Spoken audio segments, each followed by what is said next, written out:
તો રાજકોટમાં સ્કોલરશિપ માટે એનએસયુઆઈ દ્વારા વિરોધ કરવામાં આવી રહ્યો છે। વિદ્યાર્થીઓને પોસ્ટ મેટ્રિક સ્કોલરશિપ મામલે વિરોધ।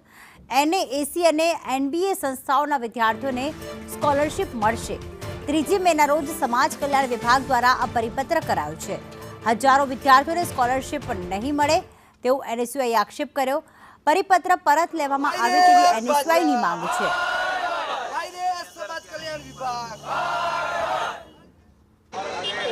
રાજકોટમાં એનએસયુઆઈ દ્વારા એસસી એસટીના વિદ્યાર્થીઓને સ્કોલરશિપના મામલે અન્યાય કરવામાં આવતો હોવાની વાતને લઈને અત્યારે અહીં એનએસયુઆઈના કાર્યકર્તાઓ આગેવાનો છે એ અત્યારે અહીંયા વિરોધ પ્રદર્શન કરી રહ્યા છે। બહુમાળી ભવન ખાતે આવેલી સમાજ કલ્યાણ વિભાગની કચેરી અહીંયા વિરોધ કરવા માટે જઈ રહ્યા। શું માંગણી છે?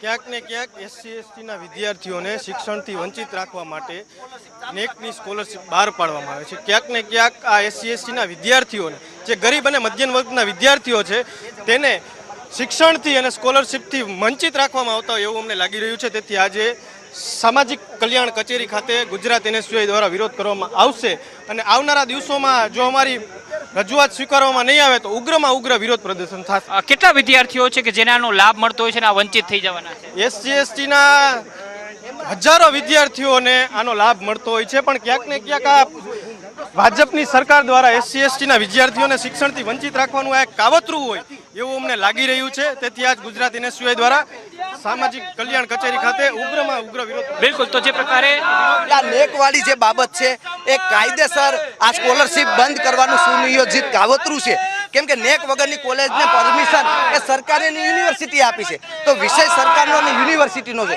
એમાં સમાજ કલ્યાણ વિભાગને કોઈ લેવા દેવા નથી અને એ બાનો આપીને વિદ્યાર્થીઓને સ્કોલરશિપ અટકાવી